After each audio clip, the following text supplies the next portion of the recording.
Хәерле көн. Мин Сәгитова Илнара, Белорет ҡалаһы Яныбай Хаматов исемендәге башҡорт гимназияһының 8-нче сыйныф уҡыусыһымын. Мин һеҙгә Мәжит Ғафуриҙың «Ярлылар йәки өйҙәш ҡатын» повесында кеше экологияһы темаһына тикшеренеү эшемде тәҡдим итәм. Былтырғы йылда 10-нчы класста уҡыған апайымдың Мәжит Ғафуриҙың «Ярлылар йәки өйҙәш ҡатын» повесен бирелеп уҡығанын, уҡытыусыһының әҫәр буйынса эшләнгән видеоһын яратып ҡарағанын күргәс, авторҙың был повесы миндә лә ҡыҙыҡһыныу уятты. Китапты уҡығанда башта мине авторҙың кешелеклек мөнәсәбәттәрен матур итеп сағылдырыуы, кешеләрҙең ауырыуҙарға бирешмәҫкә тырышыуы ҡыҙыҡһындырҙы. Шуға ла мин уның «Ярлылар йәки өйҙәш ҡатын»ды уҡып сыҡмаҡсы, YouTube-тағы «Мой Башкирский» каналдағы видеоны ла ҡарамаҡсы булдым. Башҡорттарҙа элек-электән балаларҙың сәләмәт булып үҫеүенә ҙур иғтибар биргәндәр. Ауыл ерендә йәшәгән балалар эш эшләп үҫкәндәр, ярлы йәшәгәнлектән тәбиғәт биргән ризыҡты ашағандар. Ә бына ҡалала йәшәгән башҡорттарҙың был тәңгәлдә хәлдәре нисек булған һуң? Поезда ул осор кешеләренең сәләмәт булыуы, әммә медицина үҫешмәүе арҡаһында тейешле кимәлдә дауалана алмауҙары тураһында белергә була. Хәҙерге ғаиләләр менән сағыштырғанда, балаларҙың ауырыуҙарға бирешмәүе һоҡландыра. Тимәк, ул ваҡытта тирә-яҡ таҙа булған, кеше һаулығына физик эшкә бәләкәйҙән өйрәнеү ҙә ыңғай йоғонто яһаған. Тикшеренеү эше шул яғы менән актуаль. Тикшеренеү эшенең маҡсаты Мәжит Ғафуриҙың «Ярлылар йәки өйҙәш ҡатын» әҫәрендә сағылдырылған осор кешеләренең сәләмәтлеге тирә-яҡ мөхит менән бәйле булыуын асыҡлау. Гипотеза. Кеше сәләмәтлеге экологик факторҙарға бәйле. Беренсе бүлек. Шәриф ағай ғаиләһенең физик сәләмәтлеге. Мәжит Ғафуриҙың әҫәре 20-нче быуат ваҡиғалар тураһында һөйләй. Бында башҡорттарҙың ул ваҡытта ауыр яҙмышы һүрәтләнә. Яҙыусы ошо турала яҙыр өсөн 2 төрлө ғаиләне, уларҙың тормошон күрһәтә. Иң тәүҙә, әлбиттә, был Шәриф ғаиләһе.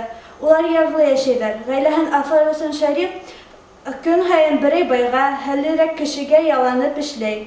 Ул биргәнгә ҡәнәғәт кенә булып йәшәй.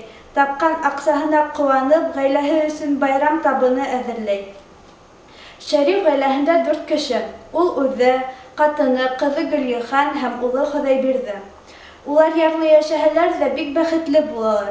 Сөнки ул ваҡытта барыһы ла һау-сәләмәт.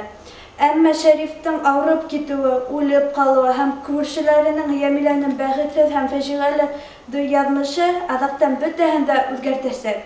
Тормоштары нисек кенә ауыр булмаһын, роман геройҙары төрлө ситуацияларға ла бирешмәйҙәр. Мәҫәлән, Йәмилә менән Бәҙри аслыҡ үҙәктәренә үткәнлектән һоранырға сыҡҡанда ҡыш көнө еңелтә генә кейенеп йөрөһәләр ҙә һыуыҡ үткәрмәйҙәр. Улар йәшәгән өйҙәрендә ер иҙән. Ләкин һалҡын көндәрҙә лә улар ауырымайҙар. Был уларҙың бәләкәйҙән ауыр эш эшләп үҫкәне, организмдарҙың сәләмәт булыуы менән бәйле. Шулай уҡ бәләкәй балаларының ҡыш көне ер иҙәндә уйнап йөрөп тә һыуыҡ үткәрмәгән мәлен ҡарап үтергә була. Йәғни ул заман балалары беҙҙең менән сағыштырғанға ҡарағанда сәләмәтлерәк булған. Геройҙарҙың башҡарған эштәренә ҡараһаҡ, шуны әйтергә була. Улар көнөнә әллә нисә урында ҡар ташығандар, утын ярғандар, кешеләрҙең ҙур өйҙәрен таҙалағандар. Тимәк, улар бәләкәйҙән физик эштәр эшләп сынығып үҫкәндәр. Ярлы булғас, уларҙың өйҙәрендә лә ризыҡтары ла әҙ. Шәрифтәр нисек кенә ярлы йәшәмәһен, уларҙың күңелдәре саф, донъяға асыу тотмайҙар.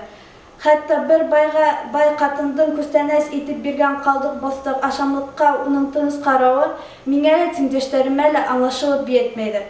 Сөнки беҙ чупа-чус, фри-картофель, кока-кола әсәбеҙ, шул уҡ ваҡытта ябай ашамлыҡтың файҙалы икәнен дә аңлайбыҙ.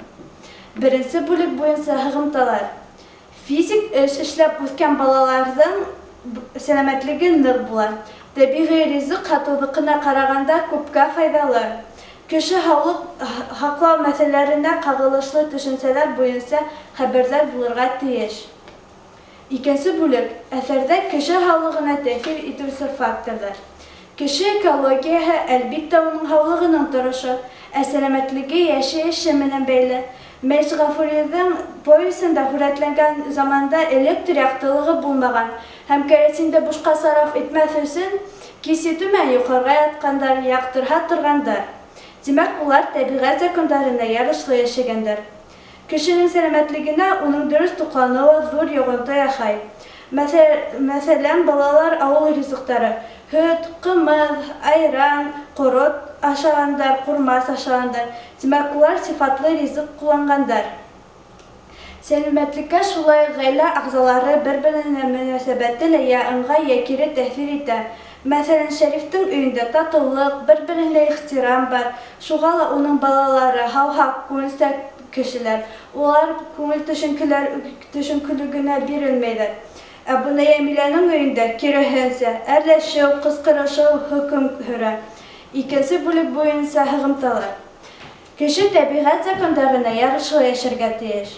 Дөрөҫ туҡланыу сәләмәтлекте нығыта.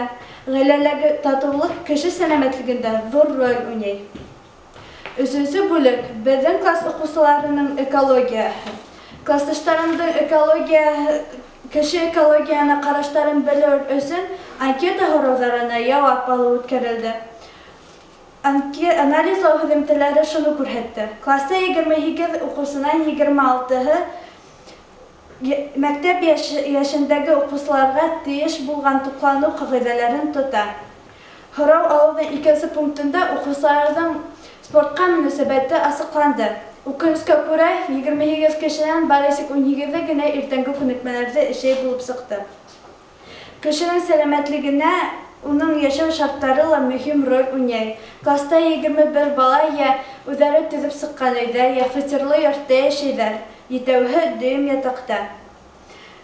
Шулай ғаиләләге мөнәсәбәт тә сәләмәт булыуҙың бер шарты. Класста 25 бала тулы ғаиләлә йәшәй.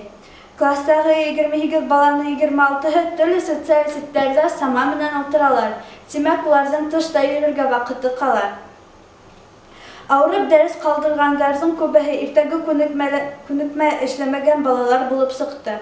Тәүге 3 айҙа 9 бала ауырыны һәм был 32% тәшкил итте.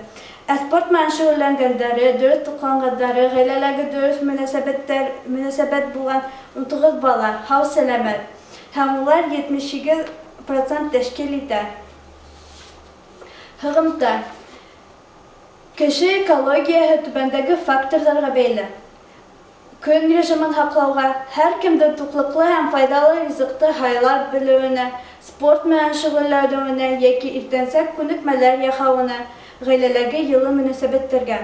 Һүҙемде йомғаҡлап шуны әйтер инем: һәр кемдең һаулығы үҙенең ҡулында, йәки башҡорт мәҡәле менән әйтһәк, һаулыҡ ҙур байлыҡ.